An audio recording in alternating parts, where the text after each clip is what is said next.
국민은행 WM솔루션 박석현 부부장과 함께 해보겠습니다. 부부장님 어서 오세요. 예, 안녕하십니까. 와, 오늘 한 주의 마지막 거래일이 이렇게 크게 흔들려서 그렇지 그래도 한 주를 보면요.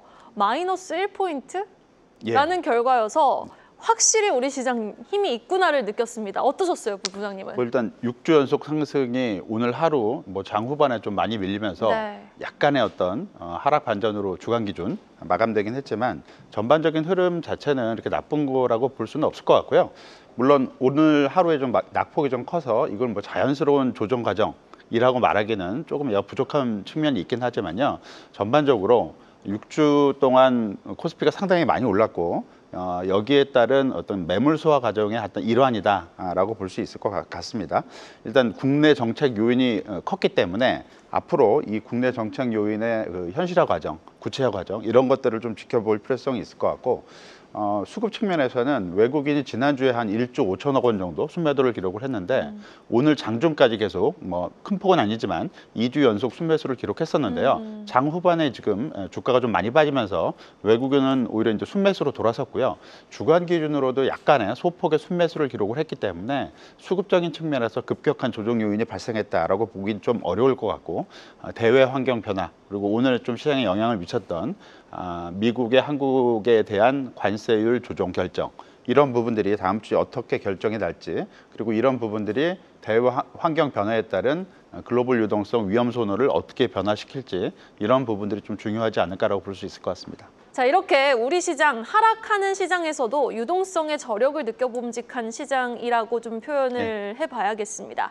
그런데 이제 다음 주에는 삼성전자 실적 발표도 있고 관세 관련한 이슈도 계속해서 업데이트가 될 텐데 부부장님은 어떤 일정 좀 가장 주목하고? 아무래도 8일 날 예정된 삼성전자 실적 발표가 잠정 실적이죠. 우리나라 2분기 어닝 시즌에 이제 문을 여는 포인트이기 때문에 좀 중요할 것 같고요. 그리고 다음 주에 또 우리나라 금통위도 예정이 되어 있습니다. 목요일 날 10일 날 예정이 되어 있기 때문에 이 두 가지 포인트를 좀 우선적으로는 주목을 해야 될 것 같습니다. 네, 그럼 삼성전자부터 한번 뜯어볼게요. 어떤 곳에 좀 포인트를 두고 지금 사실 외사들은 다 2분기 실적 안 좋을 거라고 보고 있잖아요. 근데 3분기는 좀 괜찮을지 어떤 부분이 좀 관전 포인트가 될까요? 일단 1분기에는 삼성전자 실적이 상당히 괜찮았어요. 그러니까 1분기 영업이익이 6조 6,853억 원을 발표를 했는데 당초에 실적 발표 직전에 시장 예상치가 5조 원이었기 때문에 예상치를 한 30% 정도 상회를 기록을 했었는데 요번은 좀 상황이 좀 다른 것 같습니다. 시장 예상치가 지금 한 6조 4천억 원 수준인데 이게 컨센서스 기준으로 최근 발표된 수치만을 놓고 보자면 5조 원 정도로 보는 게 좀 맞을 것 같고요. 그리고 최근 발표되는 나오는 보고서들의 예상치를 보게 되면 4조 원대도 지금 나오고 있기 때문에 2분기 실적은 생각보다는 상당히 좀 부진할 가능성이 높다라고 봐야 될 것 같고 아무래도 HBM 쪽에서의 경쟁력을 아직 찾지 못하고 있는 부분 그리고 파운더리 사업 쪽에서의 손실이 계속되고 있는 부분 이런 부분들이 삼성전자 실적을 좀 부진으로 이끄는 요인이다라고 볼 수 있을 것 같습니다. 잠정 실적이 다소 이제 부진할 것이다라는 부분은 어느 정도 예상이 됐기 때문에 한 5조 원 정도 수준이 나온다면 시장 충격은 크지는 않을 것 같고요. 중요한 부분은 이제 잠정 실적 발표 이후에 삼성전자의 실적 전망치의 변화가 어느 쪽으로 향해서 이제 움직이게 될까 이런 부분입니다. 주가 흐름을 보게 되면 삼성전자 주가가 일단 어제까지 기준으로 올해 들어서 한 20% 정도 주가가 올랐었는데요. 같은 기간에 SK하이닉스가 한 60% 올랐고 미국 마이크론 테크놀로지가 45% 오른 거에 비해서는 삼성전자의 주가 상승폭이 상당히 적었고요. 물론 20%도 낮은 숫자, 부진한 주가라고 볼 수는 없겠지만 코스피가 30% 정도 올랐기 때문에 삼성전자의 주가 수익률은 다소 좀 부진했다라고 봐야 될 것 같고 이 부분의 가장 큰 원인은 아무래도 이익 전망치가 계속 이제 부진하다.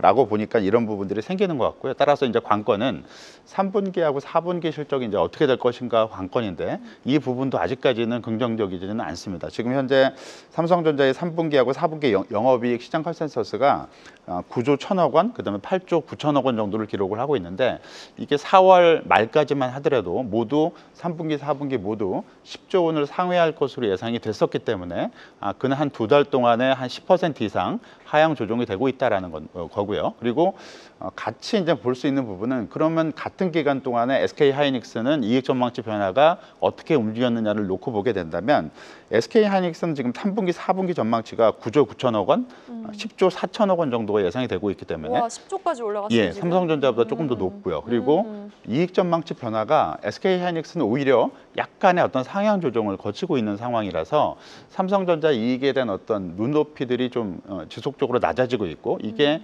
경쟁사 대비로도 좀 부진을 보이고 있다라는 얘기고요. 따라서 이제 잠정 실적 발표 이후에 실적 컨센서스의 방향이 어떻게 변할지 그리고 이런 부분들이 주가에는 어떤 영향을 미칠지를 바라봐야겠는데 지금 현재로 놓고 봤을 때는 그 잠정 실적에서는 그 회사 측의 어떤 사업 전망이나 이런 걸 발표를 하지는 않거든요. 딱 실적만 나오잖아요. 맞습니다. 그쵸? 그렇기 때문에 이번 달 말에 발표될 삼성전자의 본 실적 발표에서 향후 실적 전망치 그리고 앞으로의 사업의 방향성 이런 것들을 확인하기 전까지는 삼성전자 주가가 본격적으로 랠리를 하기는 조금 어려울 수도 있다라고 봐야 될 것 같습니다. 그런데요, 일단 뭐 숫자만 발표되는 잠정 실적 발표일이긴 하지만은 그래도 그 숫자를 바탕으로 3분기도 좀 내다보는 것이 또 예. 이제 증권사의 역할이잖아요. 맞습니다. 예. 그런데 만약 또 긍정적인 결과가 좀 기대됨직한 경우에 그리고 사실 삼성전자가 실적 발표 정말 좋은 실적 발표한 당일에 절대 주가가 오르는 법이 없었거든요. 예, 예. 꼭 그리고 LG전자가 올랐어요.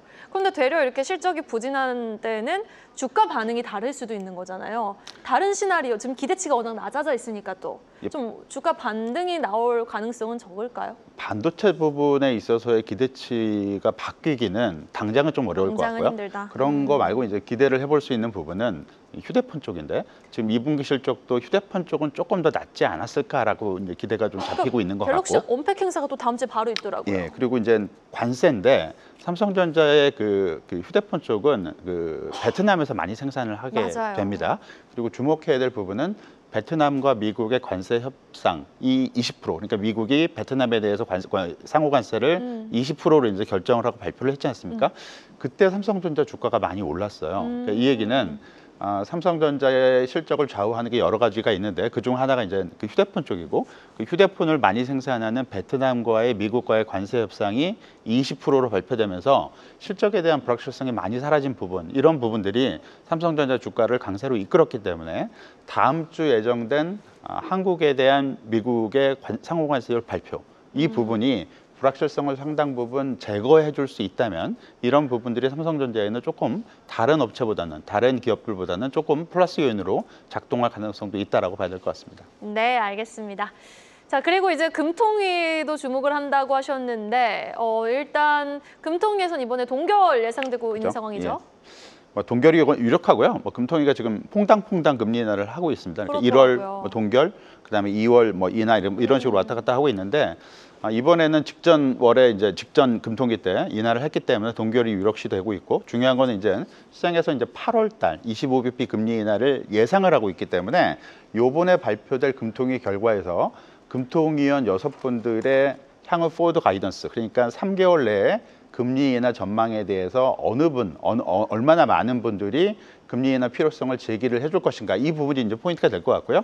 만일 이런 부분들이 과반 이상을 제시를 하게 된다면 8월 달에 추가적인 금리 인하를 기대를 해볼 수가 있기 때문에 이 부분이 긍정적인 요인으로 작동을 할 것 같고 금통위 금리 인하의 향후 어떤 여력에 대해서 왜 중요하게 이제 그 생각을 해야 되냐면 우리나라 주식시장이 지금 6월 달 이후에 큰 폭으로 튀어오른 상당 부분이 국내 정책적인 요인이고요.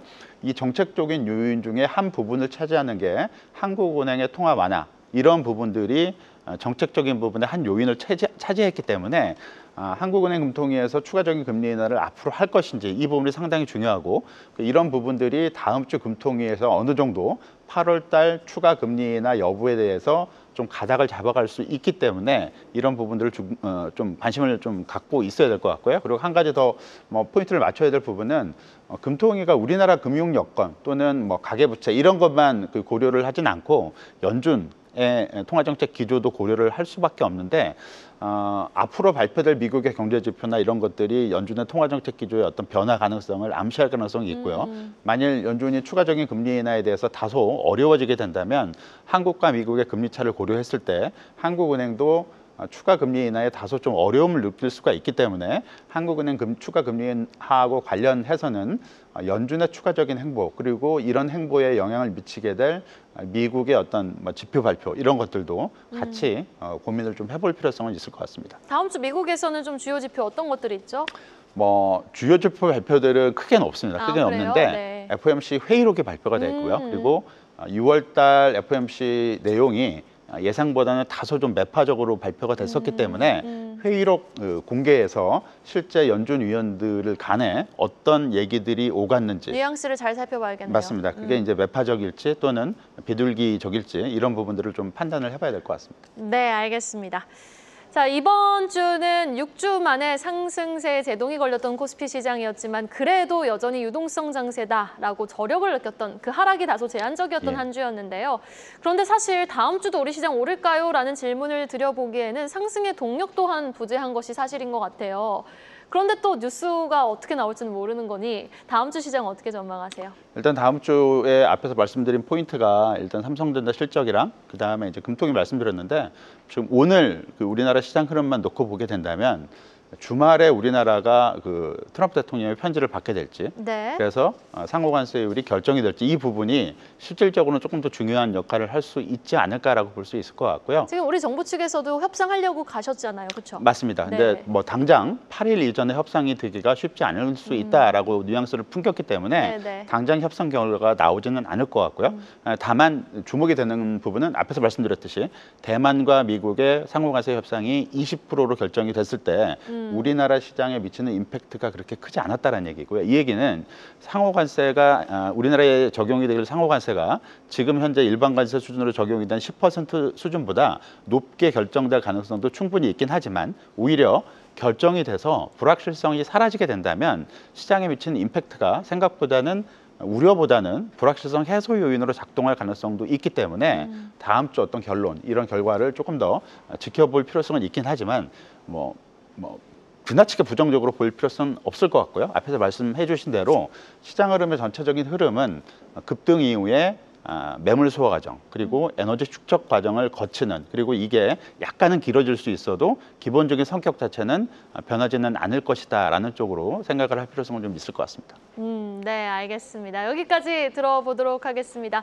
지금까지 우리은행 WM솔루션 박석현 부부장과 이번 한 주 잘 정리해보고 다음 주 시장 전망까지 내다봤습니다. 오늘 말씀 고맙습니다. 예, 감사합니다.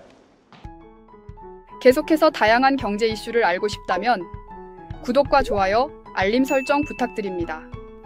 AI 캐스터 권미정이었습니다.